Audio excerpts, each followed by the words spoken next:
Regina, our marriage is solid.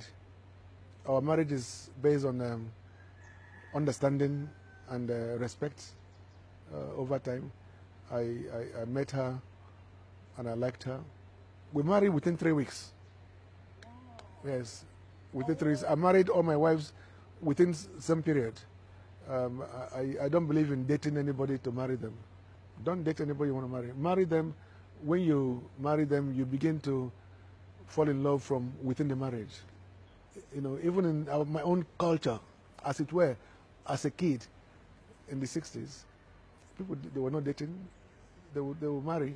In arranged marriages, family to family, they choose a wife. And then most girls were expected to be virgins when they get married. And they build a family from there. And because they didn't know each other before they got married, there's a lot of excitement, a lot of learning to do. And but Regina and I is a story that is interesting because before I met her, I didn't know about her. I don't watch movies, never watch movies. I met her the first time when she came to my house with her mother and her siblings because my place in Delta is a tourist place. They came to look around and I liked her and that was it, you know. So whether I marry another wife or not, she knows it can happen. I come from a very polygamous environment myself.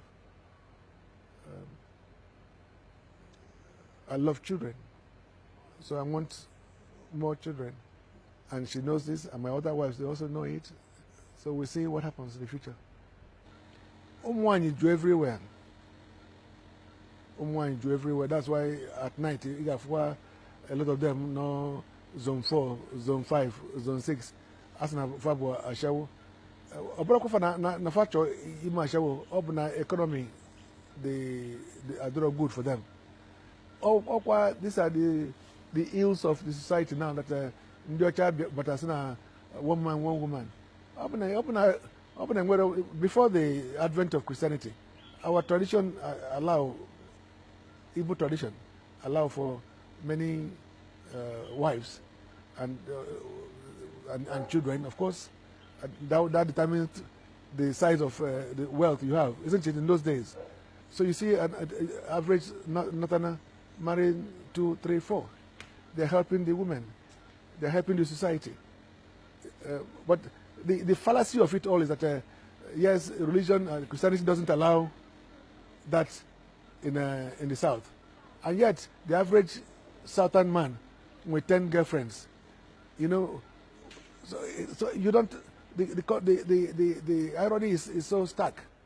I love my culture, my culture as I know it, not as they're trying to dilute it now.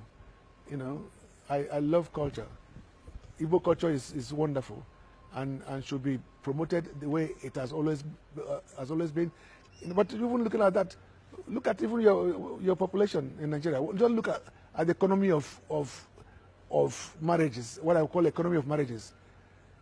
You as an Igbo man, you have one wife, and maybe you have 4 children.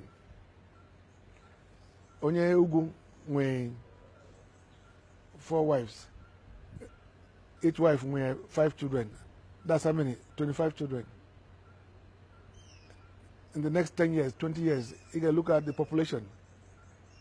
Just imagine the population of Onyugu, Ndiogu, and Ndibo. What it will be in the next 20 years. The population will be like 1 to 5, isn't it? Because of this disparity. Assuming that we are the same now. I'm just saying, but we are not. The gap is getting bigger and bigger. And Igbos will never catch up. Because of this self-imposed. Like a Hellcat.